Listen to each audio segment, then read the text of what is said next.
안녕하세요. 이번에 로드 투 UFC RTU 시즌 3에 참가하게 된 MMA 선수 김규성이라고 합니다. 오랜만에 뵙네요. 그러니까 얼마만이죠? 한 1년은 된 것 같은데. 그간 어떻게 지내셨어요?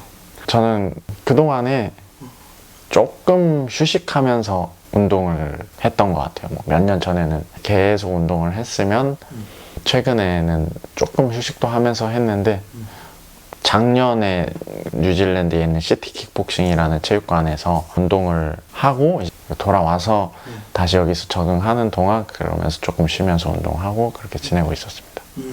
일단 김규성 선수에 대해서 모르시는 분들도 있으니까 네. 얘기를 좀 할게요.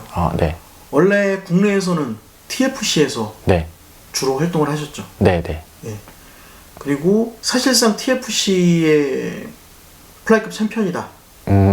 거의 그런 얘기 들으셨는데 뭐 본인 돌아보시면 어떻습니까? 그렇죠. 제가 지금은 벤텀급에서 시합을 뛰긴 하지만 제가 데뷔했을 때는 플라이급으로 데뷔를 했거든요. 그래서 몇 년 동안 TFC 플라이급에서 시합을 했었는데 그때 거의 다 제가 승리를 했으니까 벨트만 없었지 제가. 네. 그리고 나서 다른 대회를 뛰기 시작하면서 네. 체급도 올라가게 되고 그렇게 됐죠. 그 다음에 제가 알기로는 이볼브 네. 트라이아웃에 가셔가지고 네. 한국 선수는 처음 아니셨나요?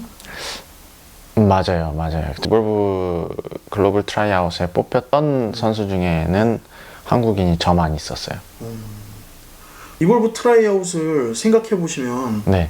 어떠세요? 그게 어떻게 보면 조건도 좋고 그런 걸로 알고 있는데. 네. 그때는 진짜 MMA 선수한테는 생소한 기회이자 그런 시스템? 네.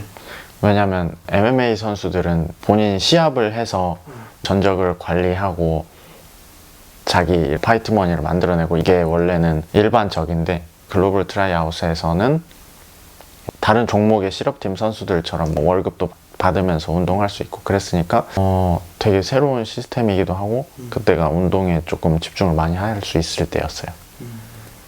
경험하고 나서 무엇이 많이 남았을까요? 그럼 타국에서 어떤 면에서는 고생도 하셨을 거고. 일단 고생한 부분에 있어서는 아무리 팀원들이긴 하지만 새로 만난 사람들이라서 합이 잘 안 맞기도 하고 아무래도 서로 경계도 좀 하고 그러니까 훈련하는데 방해되는 부분도 분명히 많이 있었어요. 그리고 서로의 역할을 해야 되고 코치는 나만의 프로그램으로 선수들을 훈련시켜야 되고 선수들은 내 프로그램이 아닌 훈련 프로그램을 따라가서 훈련을 해야 되니까 나한테 안 맞는 부분도 많이 있고 좋은 점으로는 여러 나라에서 선수들이 많이 와서 낯선 사람들하고 훈련을 하니까 아무래도 시합처럼 훈련을 할 수도 있고 여러 스타일들을 경험할 수 있어서 좋았고 그 선수들이 각자 또 자기만의 기술들이 있으니까 기술을 교환하면서 새로운 기술도 많이 배우고 그랬었습니다. 그렇게 하시면서 원챔피언십을 네. 자연스럽게 경험하셨죠. 네. 어떠셨습니까? 원챔피언십에 대한 경험? 원챔피언십에서 시합하기 전에도 물론 외국에서도 시합을 해보긴 했지만 조금 더 원챔피언십은 큰 무대였어요. 그렇죠. 그래서 조금 더 큰 선수들이랑 해봤고 그때 경험이 제가 많이 성장하는 데 도움이 된 것 같아요. 조금 더 실력이 있는 선수랑 조금 더 큰 무대에 올라봤던 게. 원래 플라이급으로 가신 걸로 알고 있고 그 트라이아웃 때도 그때 벤텀급으로 바꾸신 계기가 된 거기도 한가요? 네, 원챔피언십에서도 사실 플라이급으로 시합을 했는데 네. 원챔피언십 플라이급은 타 단체의 벤텀급하고 체중이 똑같아요. 그렇죠. 플라이급으로 시합을 뛰었지만 자연스럽게 61kg로 시합을 하게 됐고 네. 이제 그거에 맞춰서 몸을 만들고 또 하다 보니까 자연스럽게 벤텀급으로 시합을 올려서 하게 됐어요.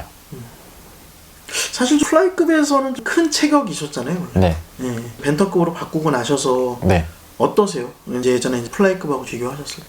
벤텀급에서도 사실은 뭐 리치랑 신장은 제일 이제 긴 편이라서 그런 이점이 줄어들었다는 느낌은 전혀 못 받았고 힘이나 이런 부분이 혹시 내가 플라이급에서만 하다가 벤텀급으로 가면은 조금 부족하지 않을까 그런 생각을 하기도 했는데 저도 벤텀급에 올려서 체격을 맞춘 만큼 다른 점을 느끼지는 못했어요. 힘이 딸린다거나 뭐가 딸린다거나.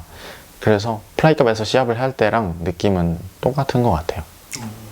벤턴급으로 지금은 충분히 적응이 되셨죠, 이제는? 네. 지금은 충분히 적응이 됐죠. 그러고 나셔서 해외 경험을 좀 더 하셨습니다. 페어텍스 파이팅도 하셨고 네. 나이자에서 뛰셨는데 어떠셨어요? 사실 뭐 TFC에서 시합을 하면서도 외국 시합을 해봤고 그 이후로는 계속 외국 시합도 해봤고 아예 생활 자체를 외국에서 했었으니까요. 원 챔피언십에서 시합을 시작하게 된 이후로 그 이후로는 해외에서 시합을 한다는 거에 대한 거부감이 아예 없고 익숙한 것 같아요. 그냥 외국에서 뭔가를 한다는 것 자체가. 그래서 딱히 부담되거나 그런 거는 전혀 없고 오히려 이제는 한국에서 만약에 시합을 하게 되면 그게 조금 더 낯설 것 같아요. 여기서 한 지 오래됐으니까. 그래서 지금은 오히려 외국에서 시합을 하는 게 조금 더 편한 느낌이에요. 로드 투 UFC에서 지난번에 네. 상비군이었다. 그 얘기를 좀 해줄 수 있나요? 그러니까 제가 가 있었어요. 작년 시즌 2죠. 제가 그러니까 대체 선수로 있었던 거죠. 만약에 토너먼트의 벤턴급 선수 중에 누가 한 명이 뭐 부상을 당하거나 체중을 못 맞췄을 경우에 제가 그 선수 대신 들어가서 시합을 하는 걸로 준비까지 다 했었죠. 몸무게까지 다 빼고. 근데 이제 선수들이 아무 문제 없이 시합을 다 치러서 저는 그때 시합을 하지는 않고 그렇게 참가 정도만 했었습니다. 작년에. 그러니까 매니지먼트를 통해서 연락이 왔고 기약은 없지만 네. 포기하는 마음에 오케이 하고서 가신 거예요? 네. 그렇죠. 혹시 이번에 로드 투 UFC에 참가하게 된 것도 약간 그 영향이 있다고도 볼 수 있나요?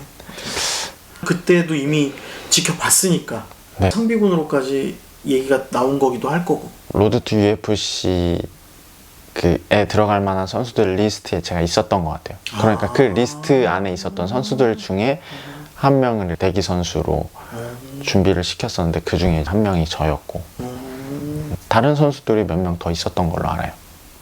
이렇게 예상해봐도 되겠네요. 아, 이번 시즌은 이제 끝났고 다음 시즌에 이 선수들을 한번 넣어봐야지 했는데 아, 혹시 모르니까 이 일이 생길지도 모르니까 일단 불러와봐 라고 어떻게 보면 한 거네요. 눈여겨본 사람을. 그런 것 같아요. 그러면 이번에 생각을 하셨겠네요. 아, 이번에는 LTO 시즌 3 들어가겠다. 저는 기대를 하다가 네. 실망을 하게 될 수도 있어서 제가 스스로 그런 생각을 안 한 건지는 모르겠는데 그래도 어느 정도 생각을 안 하지는 않았었던 것 같아요. 이제 매니저랑 얘기를 해보면서 기대를 해보자는 얘기도 했었고 그때 네. 이후에도. 네네네.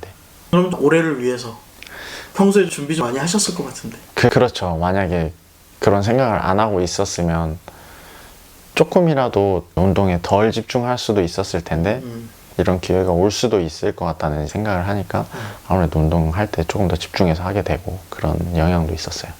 그러면 어떤 준비를 좀 많이 하셨어요? 뭐 얼마 전에도 전화드렸는데 해외에 좀 계셨다고 그랬고. 네. 저는 제 체급에서 네. 조금은 특이한 편에 속한다고 생각하거든요.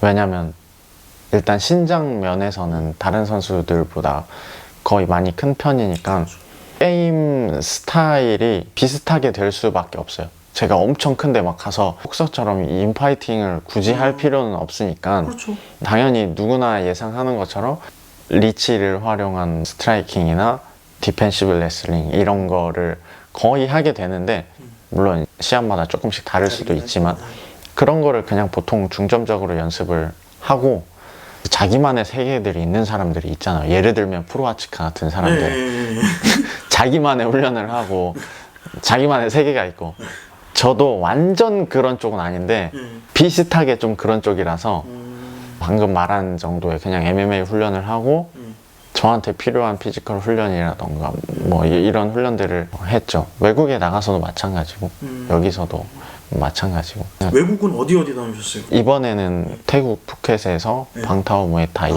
거의 있었고 타이거 무에타이에는 하루 정도. 아무래도 파트너가 많이 있으니까요. 거의 한 세션에 한 30명 정도 되려나? 이상 되려나? 그 정도 되니까 파트너도 많고 그리고 수업이 지금은 조금 바뀌었긴 한데 제가 훈련할 때만 해도 레슬링의 비중이 조금 더 높았어요. 그래서 레슬링 연습도 조금 더 하고 그랬습니다.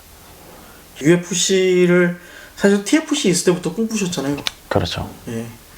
몇 년 만에 그 문턱을 밟아보시는 거죠?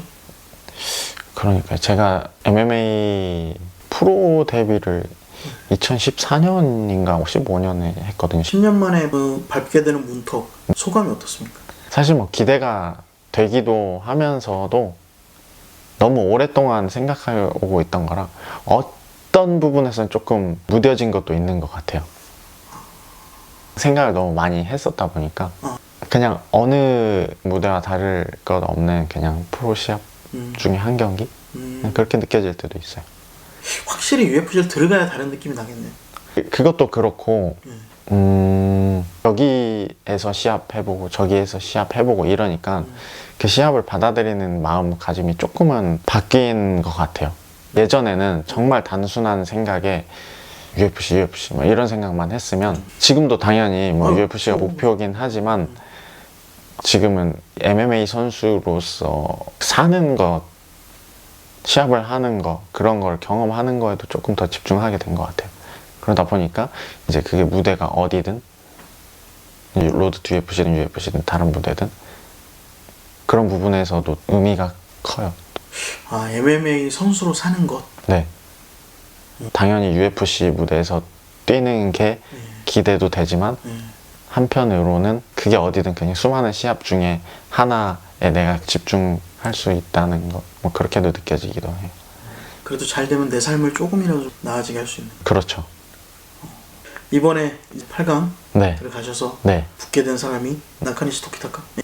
일본 선수입니다. 네. 어떤 선수라고 생각하십니까? 사실 영상을 그렇게 많이 보지도 않았어요. 그냥 전적만 봤는데 레슬링을 하고 그래플링을 주특기로 하는 선수로 알고 있어요. 왜냐면 백초크 승이 많이 있더라고요. 네. 그냥 딱 그 정도로만 봐도 어느 선수이겠다 싶은 감이 와서 뭐 이렇게 걱정되는 것도 없고 그냥 나는 내가 잘하는 것만 잘할 수 있게 잘 준비해서 나가면 되겠다.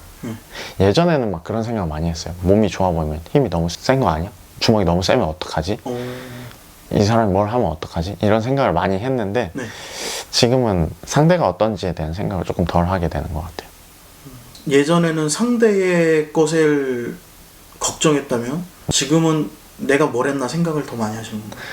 그렇죠. 상대가 뭘 했는지 뭘 하는지에 집중해서 조금 내가 미리 준비해서 이길 수도 있지만 내가 잘하는 것을 훨씬 더 잘하게 만들어도 그것도 이길 수 있는 방법 중에 하나잖아요. 네. 그래서 상대한테도 집중을 하긴 하지만 저 스스로한테도 집중을 많이 해요.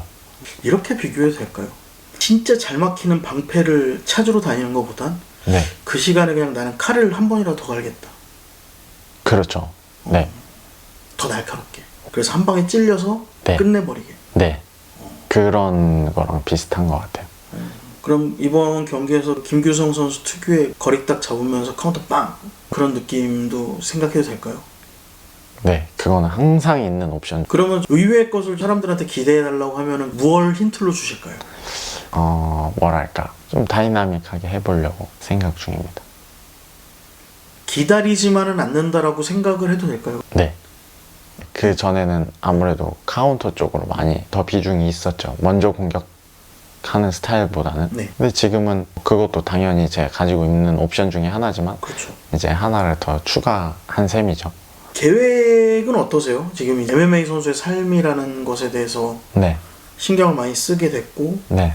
앞으로 그걸 고민을 많이 하실 것 같은데 이번 로드 투 UFC 전체 결과로서 어떤 길을 가게 될지 모르잖아요. 결과에 따라서 그건 바뀌는 거니까. 네. 어떤 거를 좀 생각하고 계세요?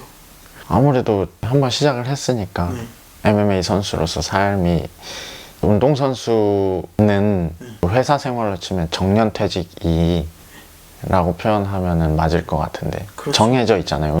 왜냐면 70살이 돼서 프로 MMA 선수가 될 수는 없으니까 이제 현실적으로 그렇죠. 그렇다 보니까 그 정년퇴직을 하는 때까지는 한번 시작한 거 이제 끝까지 후회 없이 해보려고. 후회 없이 한다라는 게 예를 들어서 어떤 목표를 채우는 건가요? 아니면은 노력을 하는 건가요? 그러니까 그런 게 있잖아요. 아, 내가 그래도 UFC도 밟아보고 뭐는 해야 그만둬도 시원하겠다라는 게 있고, 네.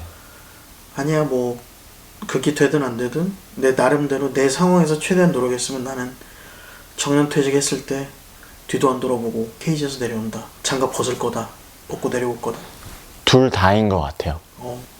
그냥 노력에만 너무 집중을 맞추면 제가 원하는 목표를 가지는데 조금 힘을 덜 쓰게 될 것 같고, 왜냐면 저든 저거든 나는 그냥 일단 노력했어 이렇게 되니까 원하는 목표를 가지게 되는 것도 있고, 또 원하는 목표에 너무 집중해도 그게 너무 멀리 있거나 못 가질 것 같을 때 포기하게 되는 것 같아요, 사람이. 그러니까 목표에도 집중을 하지만 목표가 아니더라도 진짜 말 그대로 MMA 선수로서 훈련을 열심히 하고 시합을 열심히 나가서 내가 할 수 있는 데까지 최고의 퍼포먼스를 내고 그만둘 때 그만두더라도 그렇게 하는 그 두 가지 다인 것 같아요. 네. 원하는 목표를 위해서 가는 것도 있고, 그게 아니더라도 최선을 끝까지 다하는 것도 있고, 할 수 있을 때까지. 그러면 네. 로드 투 UFC에서 진짜 내가 모든 걸 다 쏟아부었다고 생각을 했는데 만약에 우승을 못했다고 그래도 네. 후회가 없을 자신이 있으세요? 후회는 없어요. 뭐 아쉬움 정도는 있겠죠. 왜냐면 내가 갖고 싶었던 건데 못 가졌어. 뭐 이런 아쉬운 점은 있겠지만 그런 케이스들을 너무 많이 본 것 같아요. 운동을 아예 놓치는 그러니까 안 놓은 건 아닌데 아예 놓지도 못하는 경우. 은퇴는 했지만 시합을 다시 나가고 싶어 한다거나, 아니면 시합에서 한두 번 지고 이제 다시 에너지가 끌어올릴 때쯤에 시합을 나가볼까 하는데 그렇다고 뭔가를 적극적으로 하지는 않는, 근데 하지만 포기는 못하는 그런 케이스들을 너무 많이 봐서 저는 그게 정말 시간이 지나고 나중에 뭐 나이가 40살, 50살이 되고 나면 그때는 그 아무것도 할 수 없다고 생각을 해요. 하고 싶어도 못하고 그런 뭔가 후회스러운 일은 안 하고 싶어서 운동할 때 그래도 열심히 하고. 현실의 상황에 열심히 하고 현실의 꿈에 되게 열심히 사시는, 네. 그냥 주어진 거에서. 네네. 그렇죠. 너무 미래 안 보시네요. 어떤 면에서? 어떻게 보면 그런데 네. 이미 미래를 보고 받아들일 준비를 다 한 것 같아요. 나는 이렇게 살았고 이렇게 사는 동안 다른 것에 집중 못한 거에 대해서 받아들일 준비도 돼 있고, 이렇게 살았다는 게 저한테는 너무 큰 가치라서, 예를 들면 이거 하는 동안 뭐 다른 나라를 돌아다니면서 여행을 할 수 있는 경험이 시간이 부족했다, 뭐 연애를 할 시간이 부족했다, 돈을 벌지 못했다, 이런 거보다는 저는 이런 경험이 더 저한테는 큰 가치라서 그런 부분에서는 준비가 된 것 같아요. 그래서 지금 계속 하고 있는 것 같아요. 마지막으로 여기 네. 보시고 어떤 네. 모습 보여주겠다라고 얘기하시고 네. 지인분들한테도 한마디 하시고. 앞에 소개한 것처럼 저가 RTU 시즌3에 나가게 되는데, 운동을 하면 할수록 발전한다는 느낌이 들어요. 그래서 발전한 것들을 시합에서 보여줄 수 있었으면 좋겠고, 그걸 사람들이 또 봤으면 좋겠고, 제가 시합에 나간다고 마음 써주는 주변 사람들, 친구들, 운동 도와주는 동료들을 위해서 열심히 해보겠습니다. 그리고 꼭 이기겠습니다. 감사합니다. 시간